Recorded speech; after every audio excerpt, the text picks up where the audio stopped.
사랑하는 믿음의 가족 여러분, 안녕하십니까?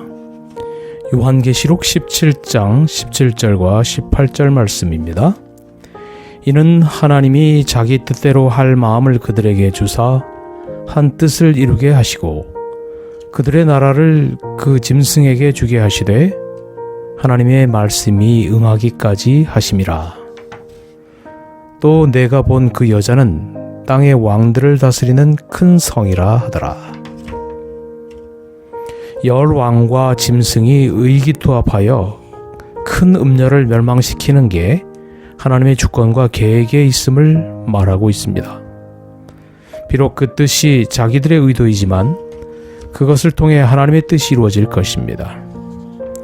하나님께서 음녀 바벨론을 멸망시키는 기준과 방법까지 일러주고 있습니다.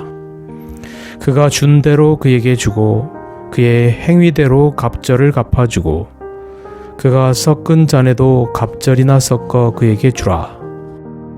그가 어떻게 자기를 영화롭게 하였으며 사치하였든지 그만큼 고난과 애통으로 갚아주라. 사망과 애통과 흉년이라. 그가 또한 불에 살라지리니. 계시록 18장 6절로 8절에 기록되어 있습니다. 천사는 큰 음녀 바벨론을 멸망시키는 분이 하나님이심을 설명했습니다. 그들은 짐승의 목적을 수행하고 있다고 믿을 것이지만 실제로 바벨론을 심판하시는 하나님의 목적을 수행하게 될 것입니다. 자기의 뜻을 이루는 것 같지만 사실은 하나님의 목적을 이루어 나가는 것입니다. 하나님께서 심판의 도구로 악의 세력을 사용하실 것이라고 예레미야 25장에도 말씀하고 있습니다.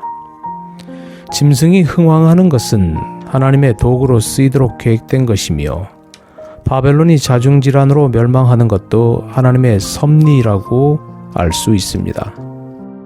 인간 세상 만사가 다 하나님의 수중에 있는 것입니다. 왕들은 짐승에게 굴복합니다. 바벨론 멸망, 즉 삼중연합의 붕괴는 전 세계를 지배하고자 하는 짐승의 열망의 에너지가 밑바닥에 있었습니다. 결국 짐승이 천하 통일을 이룰 것입니다. 짐승은 왕들의 군대를 모아 그리스도와 종말 전쟁을 벌일 것입니다. 그래서 바벨론이 멸망한 다음에도 짐승이 남아있는 것입니다. 하나님의 말씀이 응하기까지라는 말씀은 바벨론에 대한 심판의 선고가 완전히 집행될 때까지라는 뜻입니다. 그때까지 하나님께서 왕들이 그들의 나라를 그 짐승에게 주는 것을 묵인하실 것입니다. 그러나 음녀 바벨론을 붕괴시킨 열왕들의 연합체도 결국 와해되어 힘을 잃을 것입니다.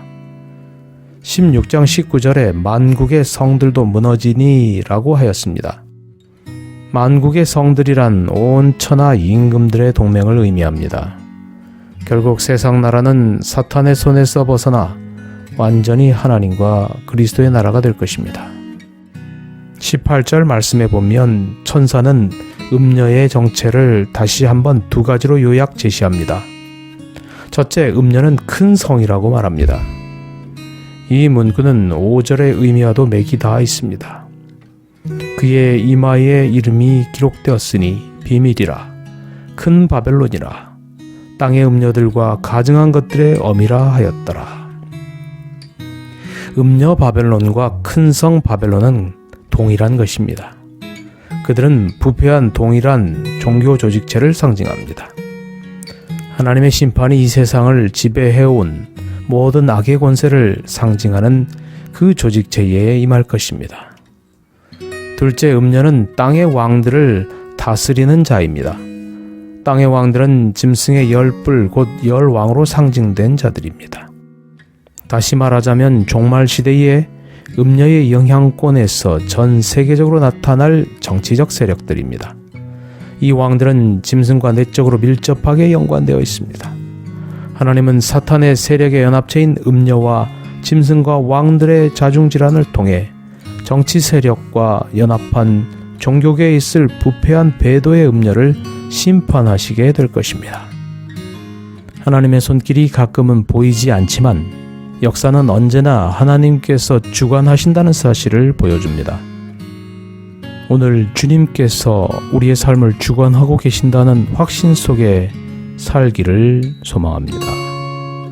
감사합니다. 행복한 하루 되세요.